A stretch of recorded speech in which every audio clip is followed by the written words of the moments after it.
दरअसल लखनऊ में आज दोपहर 12 बजे होने वाली सपा विधानमंडल दल की बैठक में आजम खां और अब्दुल्ला आजम खां हिस्सा नहीं लेंगे। सपा से आजम खां नाराज बताए जा रहे हैं, जबकि अखिलेश यादव ने पार्टी कार्यालय पर बैठक में सभी विधायकों को शामिल होने के लिए कहा था और निर्देश दिए थे कि सभी विधायक शामिल हों इस बैठक में, क्योंकि सत्ता पक्ष को घेरने की रणनीति तैयार होगी और सत्र से पहले ये बड़ी बैठक होनी थी। लेकिन बड़ी खबर अब ये है कि अब्दुल्ला आजम और आजम खां शामिल नहीं होंगे। आजम खां जेल से रिहा होने के बाद स्वास्थ्य का हवाला दे रहे हैं और अब्दुल्ला आजम पर कोई जानकारी नहीं है कि आखिर वो इस बैठक में शामिल क्यों नहीं हो रहे हैं। तो चलिए इस खबर की डिटेल्स को समझने की कोशिश करते हैं। हमारे दो सहयोगियों का रुख करते हैं। मुरादाबाद से उबैदुर रहमान है, तो लखनऊ से है हमारे सहयोगी विवेक त्रिपाठी, और दोनों के नजरिए से और दोनों की जानकारी से हम समझेंगे कि आखिरकार क्या वजह हो सकती है अब्दुल्ला आजम और आजम खां के इस बड़ी मीटिंग में ना आने का, जहां सभी विधायकों को ये निर्देश दिए गए हैं कि आप आइए इस बैठक में हिस्सा लीजिए। शुरुआत करते हैं उबैदुर से। उबैदुर, क्या इनपुट मिल पा रहा है, क्या वजह है? आजम की तो तबीयत का हवाला दिया जा रहा है, अब्दुल्ला क्यों नहीं आ रहे हैं? स्नेहलता, मैं आपको बता दूं कि अब्दुल्ला आजम और आजम खान दोनों विधायक हैं समाजवादी पार्टी के, लेकिन वो नहीं जाएंगे आज की होने वाली मीटिंग में और बताया ये जा रहा है कि वो समाजवादी पार्टी से नाराज़ चल रहे हैं, इसी वजह से वो इस बैठक में शामिल नहीं होंगे। हाँ, कल या परसों में आजम खान और अब्दुल्ला आजम दोनों लखनऊ जा सकते हैं और अपनी जो विधानसभा की सदस्यता है उसकी शपथ ले सकते हैं और बाकी के जो उनके पेंडिंग काम है वो निपटाएंगे। लेकिन वो अभी ऐसी कोई जानकारी नहीं है कि अखिलेश यादव से मुलाकात करें या समाजवादी पार्टी के कार्यालय जाएं। दोनों ही जो नेता हैं, जो हमारे सूत्र हैं, वो बता रहे हैं कि खफा चल रहे हैं अखिलेश यादव से, समाजवादी पार्टी से, और इसी वजह से वो इस बैठक में भाग नहीं लेंगे और वो रामपुर हैं। आपके पास आएंगे इस खबर की गहराई को समझने के लिए, लेकिन विवेक का रुख करते हैं क्योंकि लखनऊ की सियासी गलियारों में अब हलचल हो जाएगी। विवेक, सवाल तो समाजवादी पार्टी से और उसके मुखिया से पूछा जाएगा कि आपके दो ये सीनियर नेता और दोनों विधायक हैं, नहीं आ रहे, जबकि ये खबर है कि कल वो मौजूद रहेंगे, अपनी फॉर्मेलिटीज के लिए कल लखनऊ आ सकते हैं, आज नहीं आएंगे। बिल्कुल, इसने लता ये सीधा इशारा है नाराजगी का अखिलेश यादव से, पार्टी से और मुलायम सिंह यादव से। आजम खान बिल्कुल इस मामले में स्पष्ट, उनका रुख स्पष्ट हो गया है। हालांकि खुलकर नहीं बोले हैं, लेकिन उन्होंने अपना रुख साफ कर दिया है कि समाजवादी पार्टी से वो किसी भी तरह का तवज्जो नहीं चाहते हैं। जब तवज्जो मिलना चाहिए था तब किसी ने उनको पूछा नहीं। जेल में आना चाहिए था, मुलाकात करनी चाहिए थी, हालचाल लेने चाहिए थे, नहीं पूछा गया। अब जेल से बाहर आए हैं और जेल से बाहर आने के पहले ही ऐसे समीकरण बन गए थे जब आजम खान को लेकर सारे राजनीतिक दल खींचतान में जुटे थे, उनसे मिल रहे थे, उनसे बात कर रहे थे, लेकिन फिर भी अखिलेश यादव की तरफ से कोई रिस्पांस, कोई प्रतिक्रिया सामने नहीं आई। उनसे पूछा भी गया, मैंने खुद अखिलेश यादव से सवाल किया था, क्या आजम खान से मिलने जाएंगे, क्या आजम खान को जेल में कोई जो राहत मिलनी है, जिस तरह से कानूनी मदद मिलनी है, तो उन्होंने कहा था कानूनी मदद दिलाएंगे, लेकिन जाने के मुद्दे पर उन्होंने अपना मौन जारी रखा और यही मौन आखिरकार ये नौबत पे ले आया, इस नौबत पर ले आया कि कल अगर विधानसभा का सत्र शुरू होगा, बजट सत्र शुरू होगा, ये योगी सरकार की दूसरी सरकार का ये पहला और महत्वपूर्ण सत्र है, इसमें आजम खान की मौजूदगी बहुत इंपॉर्टेंट है, मायने रखती है, क्योंकि समाजवादी पार्टी के बड़े नेता हैं और सदन की उनको एक अच्छा खासा अनुभव भी है। विवेक उबैदुर, देखिए अगर दर्शक हमारे से अभी जुड़ रहे हो तो उनको पूरा घटनाक्रम समझा देते हैं, क्योंकि ये पूरा सीक्वेंस इतना इंपॉर्टेंट क्यों हो जाता है, आज ये बड़ी चर्चा क्यों है। आज आखिर हम उबैदुर से आजम के भीतर चल रही, उनके खेमे में चल रही हलचल क्यों जानना चाह रहे हैं और अखिलेश के मन में क्या है वो हम आपसे क्यों समझना चाह रहे हैं। ये दोनों चीजें इतनी अहम क्यों हो गई हैं, इसके पॉइंट्स को जरा समझ लेते हैं, दर्शकों को समझा देते हैं। देखिए, सरकार को घेरने की रणनीति सपा की ओर से बनाई जाएगी, विपक्षी दल का ये काम है और ये किया जाएगा। दोपहर 12 बजे विधायकों के साथ एक अहम बैठक है, विधायकों को इस बैठक में पहुंचना ही होगा, ये अनिवार्य है, ये पार्टी की ओर से कहा गया है और विधायकों के मौजूद रहने के लिए न सिर्फ कहा गया है बल्कि सख्त निर्देश दिए गए हैं। विधान परिषद के जो सदस्य हैं वो भी इस बैठक में मौजूद रहेंगे। सभी विधायकों से अखिलेश चर्चा करेंगे और ये मीटिंग इतनी अहम है। लेकिन इसी बीच अब जो बड़ी खबर आ रही है कि कल भले पहुंच जाएं आजम और अब्दुल्ला, विधायक होने के नाते उनका आज पहुंचना तो जरूरी था। पार्टी की ये कॉल थी कि आप आइए, लेकिन अंदरूनी खबर यह है कि वो कल भले पहुंच जाएं, लेकिन आज नहीं जाएंगे इस मीटिंग में।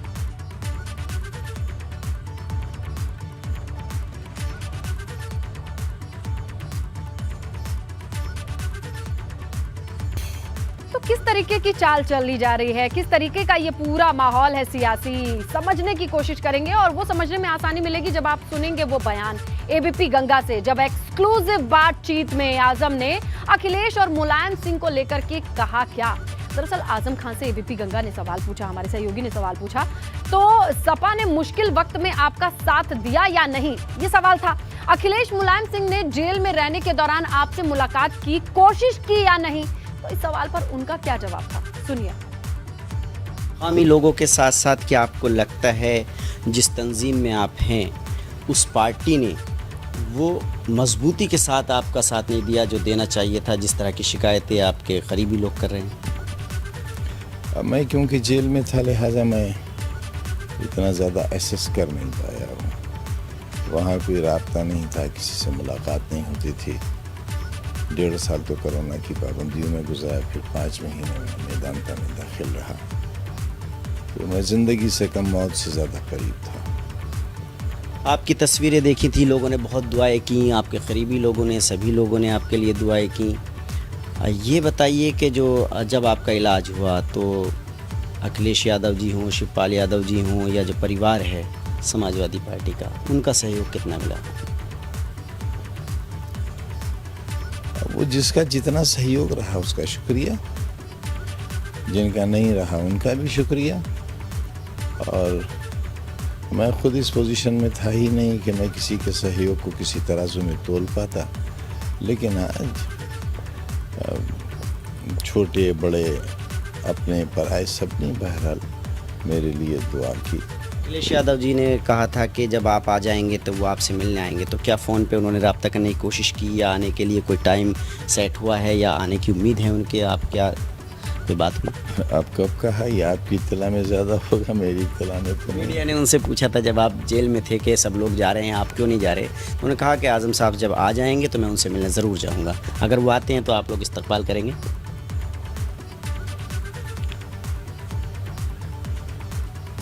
मेहमान तो मेहमान होता है।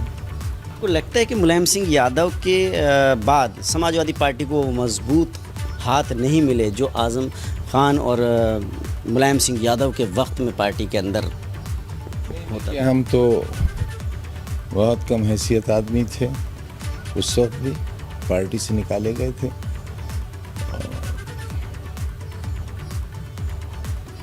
उस वक्त भी पार्टी से निकाले गए थे। हमारे सामने कोई ऑप्शन नहीं था, क्योंकि वो अच्छे लोग, बहुत अच्छे थे। मुलायम सिंह जी अच्छे थे और हमारे सामने एक मकसद था ज़िंदगी का, और वो उन लोगों के लिए था जो बहुत डाउन ट्रॉडन क्लास है, कमज़ोर दबे हुए लोग। उनके हाथ में कलम देना चाहते थे और उस कलम को हासिल करने के लिए हम अपने बड़ों के जूते सीधे करते थे। हमें करना भी चाहिए।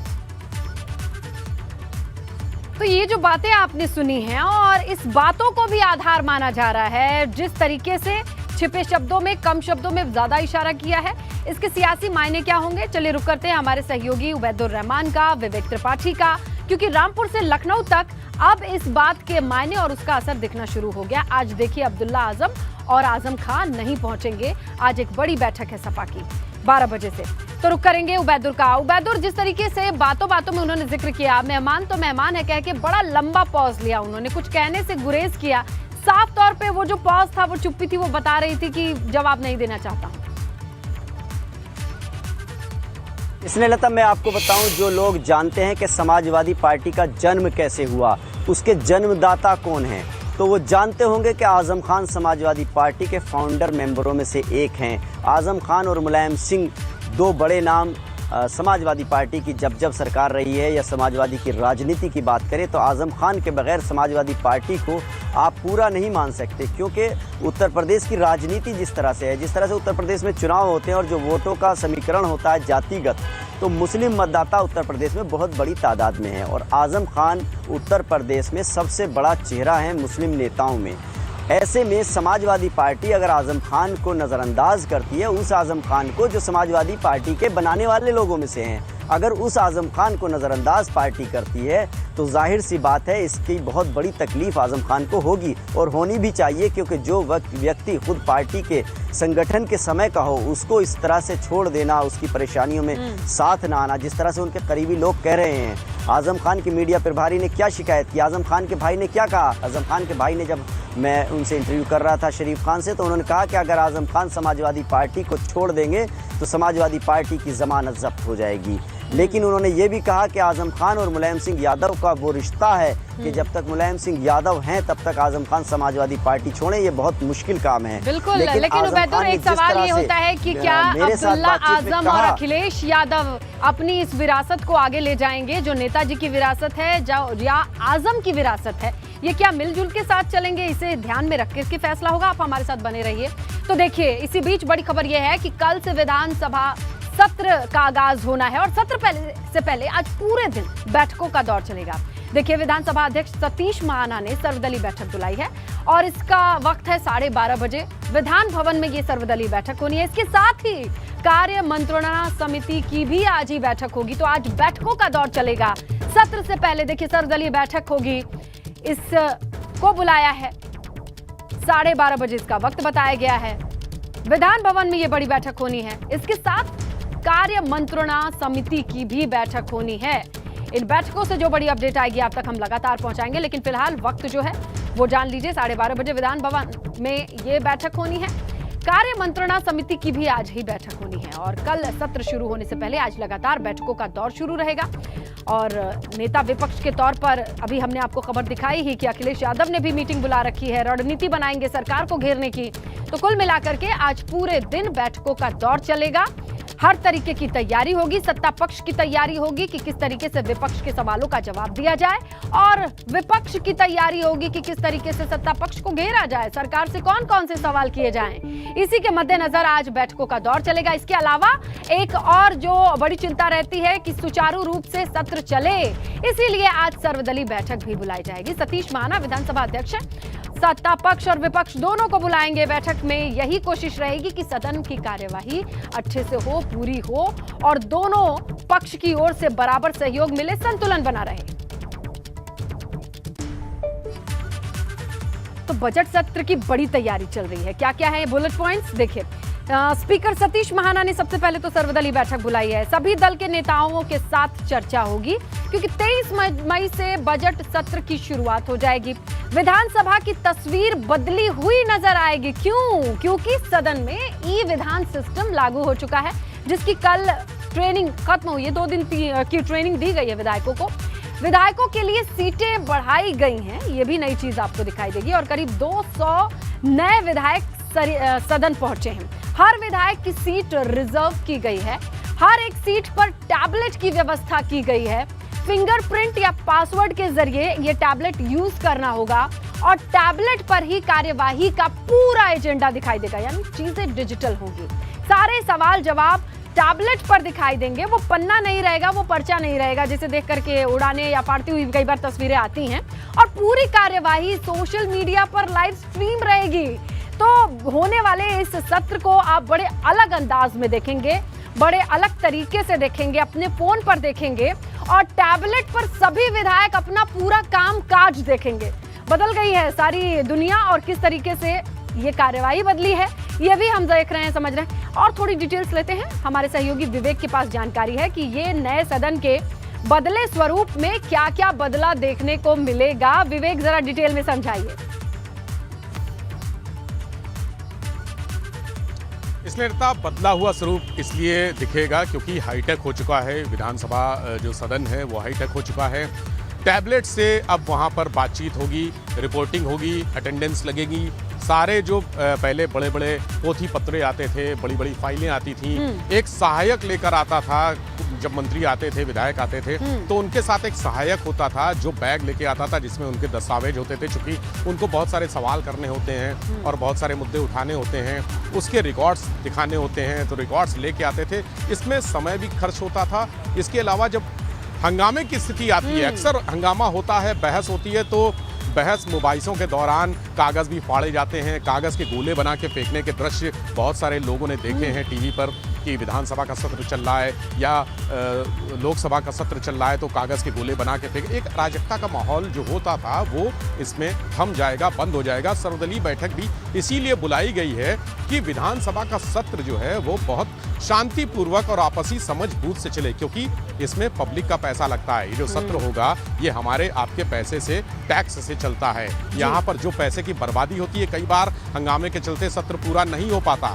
सदन में लोग इतना हंगामा कर देते हैं कि बातचीत नहीं हो पाती, बहस नहीं हो पाती, मुद्दों पर बात नहीं हो पाती, विकास की योजनाओं का जो रोड मैप है उस पर कोई मोहर नहीं लग पाती है। तो ऐसे में एक शांतिपूर्वक सदन चले, ये व्यवस्था सुनिश्चित की जा सके। यानी देखिए, पहले कुर्सियां चलाई जाती थी तो वो बेंच लगाई गई हैं, कागज फाड़े जाते थे तो अब टैबलेट आई है, और टैबलेट के साथ किस तरीके का चुनावी प्रचार के दौरान अखिलेश यादव का तंज रहा करता था वो पूरा विधान सभा में दिखाई देगा कि चारों तरफ टैबलेट ही टैबलेट है, जिसका आरोप वो लगाते थे कि सीएम नहीं चला पाते हैं। देखना होगा, बहुत सारी दिलचस्प तस्वीरें आएंगी, अपडेट आएंगी। शुक्रिया विवेक, जो जानकारी आपने दर्शकों तक पहुंचाई है। और सिद्धार्थनगर से खबर आई जहां एक बोलेरो की ट्रक से टक्कर के दरमियान 8 लोगों की जान गई थी, और इस पर अपडेट ये है कि पीएम मोदी ने इस हादसे पर दुख जताया है और परिजनों को 2 लाख रुपए के मुआवजे का ऐलान किया है। सीएम योगी ने भी सड़क हादसे पर दुख जताया। आपको बताएं, इस हादसे में 8 लोगों की मौत हुई। अनियंत्रित बोलेरो ढाबे के सामने खड़े ट्रक से जा टकराई। पीएम ने ट्वीट करके लिखा है कि उत्तर प्रदेश के सिद्धार्थनगर में हुआ सड़क हादसा अत्यंत पीड़ादायक है। मेरी संवेदनाएं शोकाकुल परिजनों के साथ हैं। ईश्वर उन्हें इस अपार दुख को सहने की शक्ति प्रदान करे। इसके साथ ही मैं सभी घायलों के शीघ्र स्वस्थ होने की कामना करता हूं, पीएम। तो देखिए, पीएमओ इंडिया से ऑफिशियल ट्विटर हैंडल से ये ट्वीट किया गया है। तो देखिए, आज सुबह ये खबर आई, दर्दनाक हादसे की तस्वीर आई। बारात से लौट रही थी ये बोलेरो, अनियंत्रित होकर के खड़ी थी ट्रक ढाबे के सामने, उससे जा टकराई और मौके पर ही 8 लोगों ने दम तोड़ दिया। सुप्रीम कोर्ट से वाराणसी जिला जज को केस ट्रांसफर करने के बाद अब सिविल कोर्ट ने जिला जज को ज्ञान-वापी केस की रिपोर्ट हैंडओवर कर दी है। शुक्रवार को सुप्रीम कोर्ट केस ट्रांसफर करने के आदेश को दिया गया था। वहीं कल यानी 23 मई से ज्ञान-वापी पर सुनवाई शुरू होगी। आज की बात करें तो ज्ञान-वापी मामले से जुड़े वादी पक्ष के अधिवक्ता काशी आएंगे। बाबा का कथित शिवलिंग मिलने के बाद पूजन को लेकर के दावेदारी तेज होती जा रही है। श्री काशी विश्वनाथ मंदिर के पूर्व महंत ने कोर्ट में पूजन के लिए प्रार्थना पत्र देने की बात कही, तो वहीं संतों की ओर से भी यही कोशिश रहेगी कि ये पूरा मामला जल्द सुलझे। इसी बीच बड़ी खबर मिल रही है, सपा विधायक शहजील इस्लाम की मुश्किलें बढ़ती दिखाई दे रही हैं। शहजील इस्लाम मामले में जांच क्राइम ब्रांच को सौंपी जा चुकी है। बरेली के भोजीपुरा के सपा विधायक पर विवादित टिप्पणी, इसका आरोप, और सीएम योगी के खिलाफ विवादित टिप्पणी का भी आरोप। शहजील इस्लाम समेत कई लोगों के खिलाफ ये मामला दर्ज है और अब ये पूरा मामला और पेचीदा होते जा रहा है, क्योंकि जांच जो है वो क्राइम ब्रांच को सौंप दी गई है। यानी शहजील इस्लाम की मुश्किलें बढ़ेंगी। सपा विधायक हैं, अभद्र टिप्पणी का आरोप है, इनके साथ कुछ और लोग भी हैं, और अब इस पूरे मामले की जांच क्राइम ब्रांच करेगा। शिकंजा कसा जाएगा, साफ है ये। शहजील इस्लाम समेत कई लोगों के खिलाफ मामला दर्ज है और अब इनकी मुश्किलें बढ़ती दिखाई दे रही हैं। क्राइम ब्रांच के पास जाएगा इनका केस। विवादित टिप्पणी का मामला है, सीएम योगी के खिलाफ भी विवादित टिप्पणी की थी और अब ये पूरा मामला जांच के लिए पहुंचेगा कहां? क्राइम ब्रांच के पास। तो देखिए, बरेली से सपा विधायक शहजील इस्लाम की मुश्किलें बढ़ जाएंगी और किस कदर बढ़ेंगी ये समझते हैं हमारे सहयोगी अनूप से। अनूप, क्या क्या चीजें और मुश्किल होती जा रही हैं, जरा समझाइए शहजील इस्लाम के लिए आप। देखिए स्नेहलता, आपको बता दूं कि शहजील इस्लाम की मुश्किलें लगातार बढ़ती जा रही हैं। पहले उनके खिलाफ एफआईआर दर्ज होती है, फिर उनके पेट्रोल पंप पर बुलडोजर चलता है और अब इस मामले की जांच क्राइम ब्रांच को दे दी गई है। एसएसपी रोहित सिंह चटवाण ने मामले की जो जांच पड़ताल है वो क्राइम ब्रांच को दे दी गई है। क्राइम ब्रांच इस मामले में सैजुल इस्लाम जो समाजवादी पार्टी के विधायक हैं और मंत्री भी रह चुके हैं उसमें, तो उनके बयान दर्ज करेगी। संजीव यादव जो है वो जो उपाध्यक्ष रहे हैं उनके बयान दर्ज करेगी। इसके अलावा जो लोग उस कार्यक्रम में मौजूद रहे थे 2 अप्रैल को जो विवादित बयान दिया था सैजुल इस्लाम जी ने सीएम योगी के खिलाफ, उन्होंने कहा था कि अब हमारी बंदूकों से धुआं नहीं गोली निकलेगी। तो इस तरीके के विवादित बयान जब दिया था उस मामले में एफआईआर कुल मिला के अनूप ये मामला यहीं शांत नहीं होने वाला है। जो अब तक की गई कार्रवाई है उससे इतर और भी सख्ती से निपटने की कोशिश की जाएगी। शुक्रिया अनूप तमाम जानकारी के लिए।